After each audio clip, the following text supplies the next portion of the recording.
Welcome to another edition of the Weekly Sizzle for Megan. I'm Nick, as always. So Megan, let's turn to you. You wrote a great story about live streaming. Not that this is exactly live streaming, but why don't you give us some insight into the story that you wrote this week? Well, the interesting thing that I found was that people actually will tune into live streaming for a longer time than they will recorded video. So I think the average amount of time was like 20 minutes that someone's willing to sit and watch a live video, as opposed to something that's recorded, which I think hovered around like 2 or 3 minutes, which is a pretty substantial time difference. And so for that reason, there's a bigger chance for brands to capture an audience. And so a lot more brands are turning to that for marketing.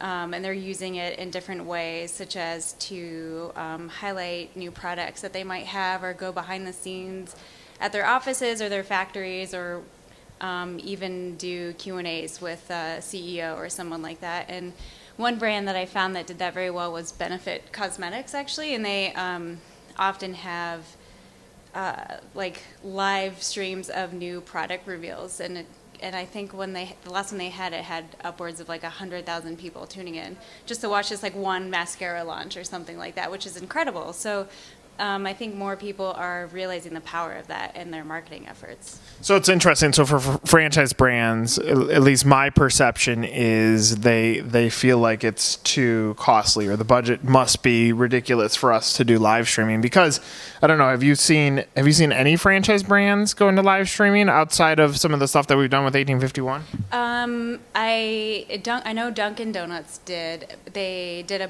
behind the scenes tour of, I believe it was one of their offices, but even that got a lot of views. But really, that's the only one that stands out in my mind. So it seems like it's a little slower on the uptake, but I think people are certainly catching on to it in franchising. I mean, we've played around with it here on 1851. If you've gone to our Facebook page, because Facebook has probably the most robust live streaming tool, YouTube is starting to get involved with live streaming.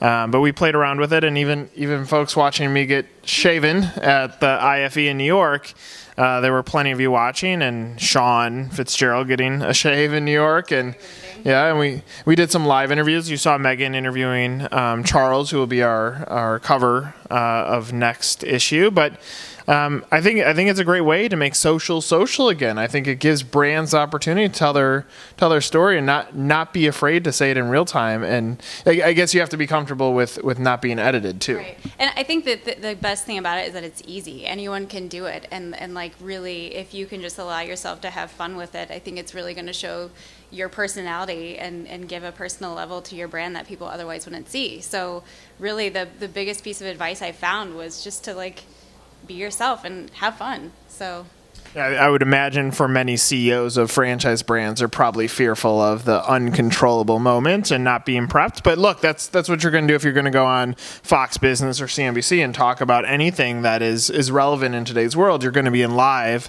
and that's live streaming. That's what TV is. So this gives brands the opportunity to tell their story in real time, and it seems like the users are buying into it. I agree. Very good. So the other thing that's happening in our issue this week is the continuation of our veterans in franchising.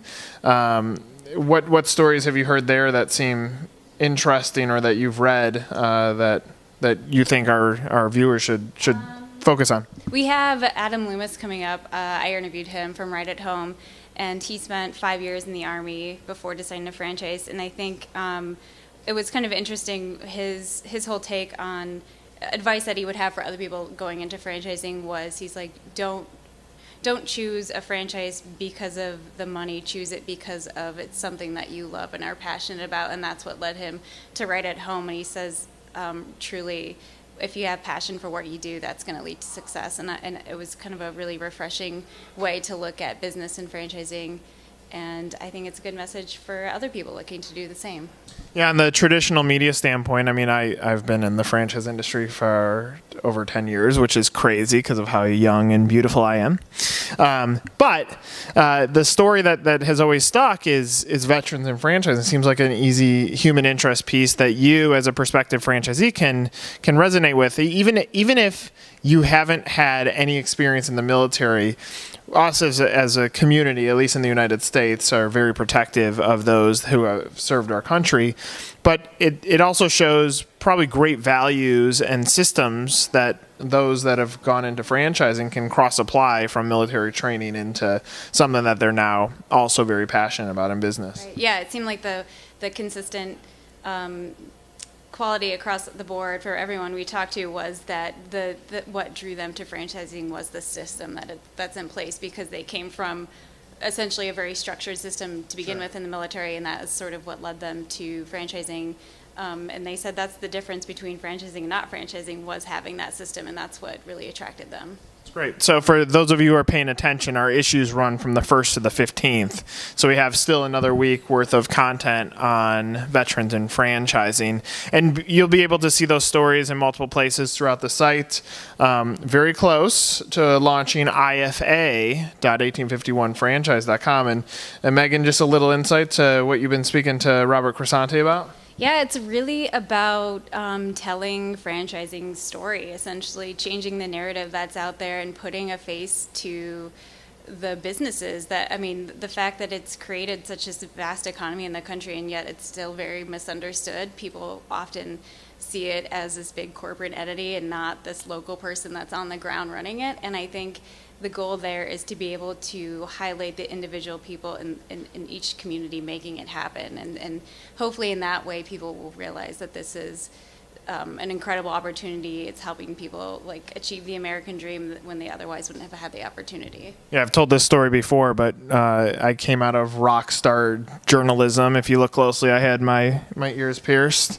The tattoos are well covered, but when I fell into franchising, I had the ability to tell stories of entrepreneurs, people who risked everything at the local level, and I think they get lumped into the idea of them being a part of a chain. But the reality is, these are owner operators at the local level, whether it's a Dunkin' Donuts or a McDonald's or all the way down to some of these startup brands.